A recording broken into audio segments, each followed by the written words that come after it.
എന്റെ ബോട്ട്. നീ ഒളിച്ചിരിക്കായിരുന്നല്ലേടാ? ഇങ്ങോട്ട് എഴുന്നേക്കടാ ചതിയ. അത് നോക്കിയേ, എന്റെ ബോട്ടാ വരുന്നത്. അതെനിക്കറിയാം. എന്റെ കാശാദ്യങ്ങള്. ഈ സാബാണൊരു പാവമാണ്.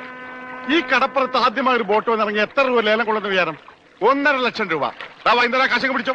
എന്നാലും കാശ് ബാക്കി നിൽക്കിയല്ലേ? കൂടി വന്ന 24 മണിക്കൂറേ ബാക്കി നിൽക്കുന്നുള്ളൂ. നാളെ രാവിലെ എന്റെ ബോട്ടാണ് ആദ്യം എടുക്കാൻ പോകുന്നത്. അപ്പോഴും കിട്ടും 1.5 ലക്ഷം രൂപ. അതും വൈകുന്നേരം ഞങ്ങൾക്ക് തരും. അപ്പൊ എത്ര രൂപയായി? 3 ലക്ഷം. 3 ലക്ഷം രൂപയല്ലോ. ഞാൻ എത്ര തരാനുണ്ട്? 2.25 ലക്ഷം. ബാക്കി എത്ര? 25,000. 25,000 രൂപ സാബ് ഇപ്പൊ ഇങ്ങോട്ട് തരണം. എപ്പ തരും? എപ്പ തരും? ഞാൻ തരാം. തരാന്ന് പറഞ്ഞ എപ്പ തരും എന്ന് പറ. ഞാൻ തരാന്ന്.